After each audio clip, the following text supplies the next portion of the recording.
नमस्कार दोस्तों, मेरा नाम है रॉबिन और आप सभी के लिए एक बेहद इम्पोर्टेंट वीडियो। पहली चीज़ इस वीडियो को शुरू करने से पहले जो मैं अपनी तरफ से कुछ डिस्क्लेमर दूँगा वो ये दूँगा तो देखो, कोई भी ऐसा स्टूडेंट जिसकी तैयारी बहुत बेहतर है, जो कि किसी भी पैरामीटर के पीछे नहीं रहता है, हमेशा उसका एक ही दिमाग में मोटिवेशन रहता है कि भई कहीं पर भी मुझे जॉब मिलेगी, मैं उस जॉब को लेकर तैयारी करूँगा। तो ऐसे स्टूडेंट्स ऑब्वियसली ये नहीं ढूंढते हैं कि भाई मेरे लिए टॉप सेफ जोन क्या है लेकिन टॉप रेड जोन क्या है। लेकिन बहुत सारे ऐसे भी स्टूडेंट होते हैं जो कि नई नई तैयारी करने लगे होते हैं और थोड़ा सा ना वो हर चीज को अपने हाथ में लेकर चलना चाहते हैं कि भाई मेरे पास ऐसे कुछ तरीके हों जिससे कि ना मेरे सिलेक्शन लेने की जो पॉसिबिलिटी है वो बढ़ जाए। तो वही करने की कोशिश मैंने इस वीडियो के अंदर ऐसे स्टूडेंट्स के लिए करी है जिनको थोड़ा-सा आइडिया लेने की ज़रूरत होती है कि भई इस वाले ज़ोन से अगर मैं भर दूँगा, तो मेरे लिए क्या हो जाएगा, अच्छा हो जाएगा और अगर मैं इन 3 ज़ोन से भर दूँगा, तो वो वहाँ पर थोड़ा-सा कॉम्पिटिशन ज़्यादा हो सकता है, तो इसलिए मैं वहाँ से ना भरूँ। ठीक है? तो चलिए अब मैं बात कर लेता हूँ आपके इस आरआरबी ग्रुप डी 2025 के जो टॉप 3 ज़ोन्स हैं और टॉप 3 रेड ज़ोन्स हैं उन पर। सबसे पहली चीज़, 2019 को उठाते हैं हम। ठीक है? वैकेंसीज़ का नंबर आप सभी लोगों को पता है 2000 जो 22 की वैकेंसी आई थी, उसमें भी अच्छी खासी वैकेंसी थी आपकी, ठीक है? लेकिन इस बार की जो वैकेंसी है उसमें थोड़ा-सा नंबर आपका देखो नीचे है। लेकिन ना जब हम ये आइडिया लगाते हैं कि कहाँ से कितने बच्चे सेलेक्ट हो सकते हैं, तो उससे पहले हमें कई सारी बातें ध्यान रखनी होती हैं कि भई पर सीट कितने लोग फाइट कर रहे हैं। पर सीट कितने लोग फाइट करने का मतलब यही हो गया कि भई अगर मैं टोटल वैकेंसीज़ की बात करूँ, कितने लोगों ने आवेदन यानी कि फॉर्म फिल किया वो देखूँ और फिर उसके बाद इनका अनुपात निकाल कर देखूँ तो हर सीट पर 130 बच्चे आपको लड़ते हुए नज़र आएँगे। और इसी हिसाब से फिर आप लोगों के लिए हर ज़ोन में जो कट ऑफ है वो वेरी करती है। ठीक है जी? तो आपने 2019 के अंदर ये देखा कि हर सीट के लिए 130 लड़के लड़ाई कर रहे हैं, 130 बच्चे लड़ाई कर रहे हैं। तो एक बार मैं हर ज़ोन की आप लोगों को डिक्रीजिंग वैकेंसी दिखाता हूँ। तो देखो आप लोगों को 2019 के अंदर जो कट ऑफ का पैटर्न नज़र आएगा वो कुछ इस प्रकार से आपके सामने आया। चंडीगढ़ में कट ऑफ सबसे ज़्यादा गई है भई लगभग 71 नंबर। रांची के अंदर दूसरे नंबर पर है। इसी प्रकार से बाकी के अंदर भी आपको यहाँ पर कट ऑफ नज़र आ जाएँगे। कोलकाता, गोरखपुर, अजमेर, भुवनेश्वर, पटना। इस बार पटना की वैकेंसी नहीं दिख रही है लेकिन फिर भी आशा करते हैं कि आगे ये ऐड करेंगे। लेकिन अभी फ़िलहाल के लिए नहीं है। तो ये घटते हुए क्रम में 2019 के अंदर जो आपके हर ज़ोन से कट ऑफ रहे थे वो मैं आपको एक बार दिखा रहा हूँ। इसी प्रकार से भोपाल, मुंबई, अहमदाबाद, चेन्नई, गुवाहाटी, बिलासपुर, सिकंदराबाद ये अलग-अलग ज़ोन वाइज़ आप लोगों को मैंने कट ऑफ दिखाई कब की? 2019 की। अब आप लोग बोलोगे कि सर जी एक बात बताओ, आपने जैसे यहाँ पर ये कहा है कि भई 71 नंबर चंडीगढ़ की गई तो इसका मतलब क्या है? इसके कई सारे मतलब हो सकते हैं। कट ऑफ निकलने के लिए कई सारे फैक्टर जिम्मेदार होते हैं। जैसे कि उस ज़ोन में वैकेंसी कितनी है? उस ज़ोन के अंदर जो छात्र हैं वो कितने ऐसे छात्र अप्लाई कर रहे हैं?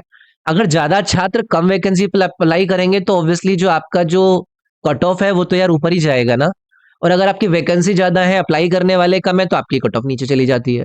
और इसी आधार पर हम ये पता कर पाते हैं कि भैया कौन-सा ज़ोन हमारे लिए सेफ है और कौन से में खतरा है। ठीक है? इसी प्रकार से मैंने ये आपको बाकी के ज़ोन का भी दिखा दिया, मुंबई में 64, अहमदाबाद में 62, चेन्नई में लगभग 61, गुवाहाटी में लगभग 60, बिलासपुर में भी 60, सिकंदराबाद में लगभग 57। ठीक है जी? अब इसके बाद आ जाओ जो आपकी इस साल की यानी कि 2025 के अंदर जो ज़ोन वाइज़ वैकेंसी है उन पर।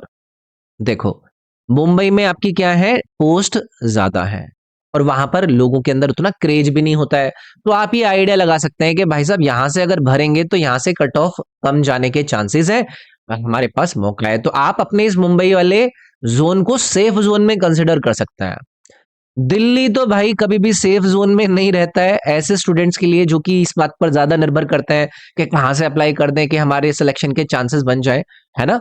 तो वैसे स्टूडेंट्स ही ऑब्वियसली इन सारी चीज़ों को देखते हैं और ये ज़रूरी भी है। भई हमें तो हर चीज़ के ऊपर ध्यान देने की ज़रूरत है ना, कि किस मौके से कहाँ से हमारा काम बन जाए। उसके बाद कलकत्ता के अंदर आपको वैकेंसी दी गई है, आपको चेन्नई, गुवाहाटी, प्रयागराज इन सभी जगहों पर नज़र आ रही हैं। इसी प्रकार से जबलपुर, जयपुर, गोरखपुर, बिलासपुर, हाजीपुर, इस बार हाजीपुर में वैकेंसी दी है। पटना के अंदर जो वैकेंसी आपकी आती है, वो वैकेंसी अभी तक नहीं दी है। देखते हैं आगे क्या रहता है। तो ये मैंने इस साल की जो वैकेंसी है लगभग आपकी 32,400 समथिंग जो वैकेंसी है, उनका टोटल आपको पोस्ट का बताया कि ज़ोन वाइज़ कितनी वैकेंसी है। ठीक है? अब इसके बाद क्या है ना, अब मैं आपको कैसे बताऊँगा कि कौन-सा सेफ है और कौन-सा आप लोगों के लिए रेड है। वो मैं इस आधार पर बताऊँगा कि भई जो ऐसा ज़ोन है जहाँ पर वैकेंसी तो ज़्यादा है, वहाँ से जो आवेदन या फिर जो एस्पायरेंट होते हैं जिनके अंदर इन जॉब्स को पाने की तलब होती है, वो कम है। तो ऑटोमैटिकली ऐसे ज़ोन में आपके लिए जो कट ऑफ है वो नीचे चली जाती है। ठीक है?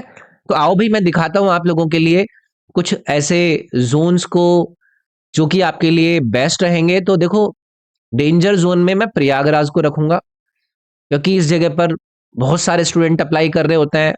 एक एक तरीके से ऐसा माहौल मान लीजिएगा कि वैकेंसी कोई भी आए, हमें तैयारी करनी है, बेरोज़गारी थोड़ी-सी ज़्यादा होती है ही, वो तो पूरे देश के अंदर है ही, लेकिन यहाँ पर कॉम्पिटिशन भी बहुत ज़्यादा है। ठीक है? वैकेंसी भी उतनी ज़्यादा नंबर में नहीं है जितनी हमें चाहिए। Same goes with Hajipur, Patna की, क्योंकि इस बार वैकेंसी है नहीं, तो पटना वाले स्टूडेंट्स भी इस बार हाजीपुर के ज़ोन के लिए अप्लाई कर रहे होंगे और वहाँ पर रेलवे की जो जॉब होती है उसके लिए मारा-मारी होती है, तो इसीलिए कट ऑफ के ऊपर जाने के चांसेस हैं। जयपुर के अंदर भी ऐसा ही माहौल है, वैकेंसी उतनी है नहीं और लोग, आपको पता है कि जयपुर के अराउंड के एरिया में कॉम्पिटिशन की तैयारी करने वाले कितने होते हैं, ठीक है? अब जो सेफ ज़ोन है, उसमें आपका सबसे पहले मैं रखूँगा चेन्नई को। पहली चीज़ तो ये कि भई वैकेंसी ज़्यादा है। दूसरी चीज़ ये कि वहाँ पर उतना ज़्यादा ना, मतलब अप्लाई करने से लोग बचते हैं, क्योंकि वहाँ पर उनकी जो नेटिव लैंग्वेज होती है, जो तमिल वगैरह बोलते हैं, वो थोड़ा-सा ज़्यादा प्रेफ़र करते हैं, तो इसलिए लोग इसको इग्नोर कर देते हैं। ठीक है? तो आप यहाँ पर अप्लाई कर सकते हैं। नॉर्थ ईस्ट में भी थोड़ा-सा लोग कतराते हैं कि भई कैसे जाएँ, क्या करेंगे? उतना कॉम्पिटिशन वहाँ पर उनके एंड पर होता नहीं है, तो यहाँ पर भी आपको वैकेंसी उस हिसाब से अच्छी खासी मिल ही रही है। तो आप देखोगे कि आवेदक अगर कम है, तो आपके लिए यहाँ पर चांसेस बन जाते हैं, क्योंकि कट ऑफ कम रहेगी। मुंबई में देखो वही वाली बात, वैकेंसी सबसे ज़्यादा है इस बार की और उतना ज़्यादा उस साइड में क्रेज़ भी नहीं है कि भई हमें रेलवे ग्रुप डी की तैयारी करनी है। तो ज़्यादातर स्टूडेंट्स अगर कट ऑफ कम देखना चाहते हैं तैयारी करके, तो वो मुंबई के लिए भी अप्लाई कर सकते हैं। ये मेरा इस वीडियो के लास्ट में क्रक्स था। ठीक है जी?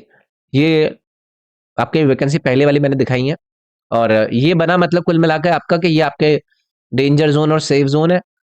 बाकी भैया देखो, तैयारी तो आपको सबको करनी है। अपने-अपने ज़ोन से अप्लाई करना चाहते हो, अपने-अपने ज़ोन से अप्लाई करो और अगर कहीं पर भी आपको मिल जाए मौका, वहाँ से देखना चाहते हैं तो वहाँ से अप्लाई करो। बाकी आपको अगर ये वीडियो पसंद आए ना, तो लाइक ज़रूर कर देना यार, ठीक है? और सब्सक्राइब ज़रूर कर लेना, क्योंकि मैं वीडियो बनाता रहता हूँ आप लोगों के लिए और बढ़िया लगती हैं वो फिर स्टूडेंट्स को, तो आपके लिए मदद करने के लिए मैं तैयार रहूँ, तो सब्सक्राइब करके आपके पास नोटिफ़िकेशन चला जाए तो बढ़िया है वो, ठीक है? कमेंट कर दीजिएगा, लाइक ज़रूर करना है, कोई भी दिक्कत आए कमेंट करके पूछ लेना मेरे से, ठीक है? चलो भई नेक्स्ट वीडियो में मिलते हैं। Thank you.